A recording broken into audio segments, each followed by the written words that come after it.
বিসমিল্লাহির রহমানির রহিম। আসসালামু আলাইকুম প্রিয় শিক্ষার্থীরা, আশা করি তোমরা সবাই ভালো আছো।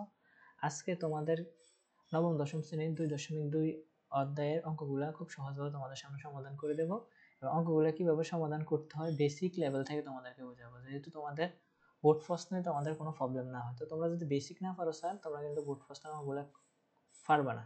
তো তোমাদের বইয়ের অঙ্কগুলো সবচেয়ে বেশি ইম্পর্টেন্ট, আগে বইটা ভালো করে শেখার চেষ্টা করবা। তো এই ক্লাসটা ওইভাবে তোমাদেরকে শেখানো হবে যেহেতু তোমাদের বেসিক ফিল আপ হয়, ঠিক আছে?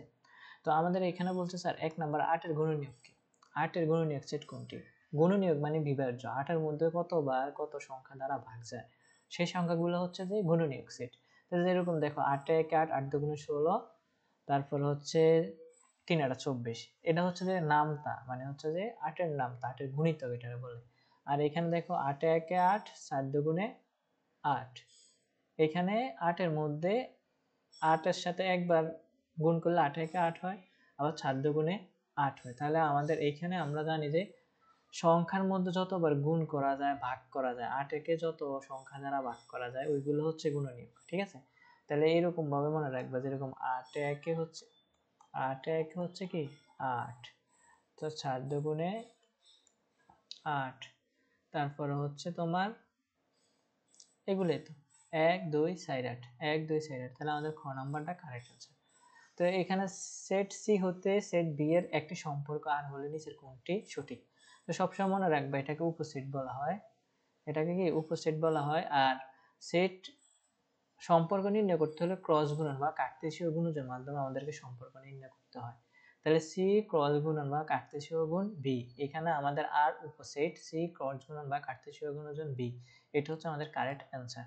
তো এখানে বলছে এ এর উপাদান সংখ্যা 1 2, বি এর উপাদান সংখ্যা 2 5, power of A intersection B এর সদস্য সংখ্যা কয়টি? তো এখানে আমরা ইন্টারজেকশন বলতে কি জানি স্যার? ইন্টারজেকশন মানে শুধু কমন গুলো আসবে, ঠিক আছে? উভয় পাশের কমন সংখ্যাগুলো আমাদের এখানে আসবে। তাহলে আমাদের এখানে কমন শুধু কত আছে স্যার? কমন আছে শুধু 2, ঠিক না? এখানে 2 আছে, এখানে 2 আছে।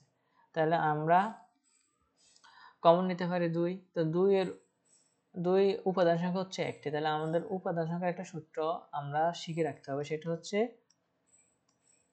2 টু দি পাওয়ার n। সেটা হচ্ছে 2 টু দি পাওয়ার n। এটা স্যার তোমাদেরকে এখানে লিখে দিতেছি। উপাদান সংখ্যাটা হচ্ছে 2 to the power n। 2 to the power n মানে এখানে আমাদের উপাদান সংখ্যা একটা ছিল, তো 2 একে 2। এটা হচ্ছে আমাদের কারেক্ট অ্যান্সার। তো পরবর্তী প্রশ্নের মধ্যে আমরা চলে যাই, সেখানে আমাদের কি বলছে সেটা আমরা দেখব এখন। সেটা হচ্ছে এখানে আমাদেরকে বলছে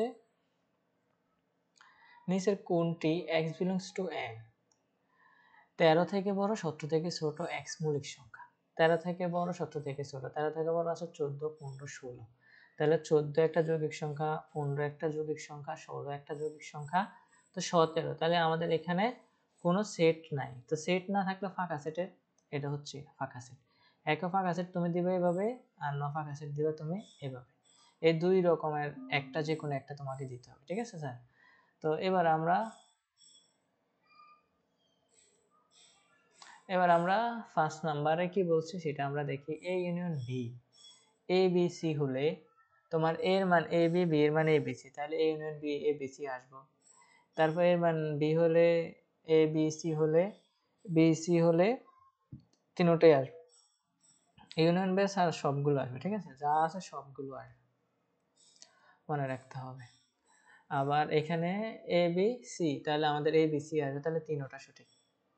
তাহলে কি তিনটা সঠিক। এখানে বলছে এ ও বি দুটি সেটের সসীম সেটের জন্য সসীম সেট, যে সেট আমরা গণনা করতে পারি, এ ক্রস গুণন বি, তারপর হচ্ছে X Y such that X belongs to A এবং ওয়াই বিলংস টু বি, এক নাম্বার সসীম সেট যেটাগুলো আমরা গণনা করতে পারবো। আর এখানে হচ্ছে N of A, A N B equal N of V হলে N A N B cross গুণন ইকুয়াল ভি। আর এ ক্রস গুণন বি এর প্রতিটি সদস্য একটি ক্রমজোড়। এ ক্রস গুণন বি এর প্রতিটি সদস্য একটা ক্রমজোড়। তাহলে এখানের মধ্যে আমাদের সঠিক অ্যান্সার হচ্ছে যে 1 আর 3, 1 আর 3। তারপরে 6 নাম্বার গেল। এবার আমরা এখানে বলছে 7 থেকে 9 পর্যন্ত, এটা থেকে আমরা অ্যান্সার দিতে হবে। এর মান 6 7 8 9 10 11 12 13। এই সেটের এক সঠিক প্রকাশ কোনটি? এই সেটের সঠিক প্রকাশ কোনটি? তাই এগুলো হচ্ছে যে আমাদের স্বাভাবিক সংখ্যা x এলিমেন্ট অফ n বা x বিলংস টু n। তোমার হচ্ছে এটা 6 এর সমান, 6 আছে, 6 এর সমান, 6 থেকে বড়, 13 এর সমান, 13 থেকে ছোট। তাহলে আমাদের এখানে সঠিক হচ্ছে এটা, x element of n such that 6 এর সমান, 6 থেকে বড়, x এর সংখ্যা 13 এর সমান, 13 থেকে ছোট। এই সেটের মৌলিক সংখ্যাগুলো সেট কোনটা? মৌলিক সংখ্যা আমরা জানি স্যার যে সংখ্যাকে অন্য কোনো সংখ্যা দ্বারা আমরা কি করতে পারি না, ভাঙাতে পারি না, সেগুলো হচ্ছে মৌলিক সংখ্যা। তাহলে 7, 11, 13 হচ্ছে মৌলিক সংখ্যা, অন্য কোনো সংখ্যা দ্বারা আমরা গুণ করে ভাঙাতে পারি না। এই সেটের 3 এর গুণিতকগুলো সেট কোনটি? 3 এর গুণিতক আমরা জানি 3 দ্বারা যে গুণ যাবে সেগুলো 3 এর গুণিতক। তাহলে কত কত যায়? 3 দুগুণে 6, 3 তিরিকা 9, 3 চেরা 12। তাহলে 6 9 12, 6 9 12 আছে, এই যে 6 9 12, এই যে আমাদের অ্যান্সার। আশা করি তোমরা বুঝতে পেরেছো।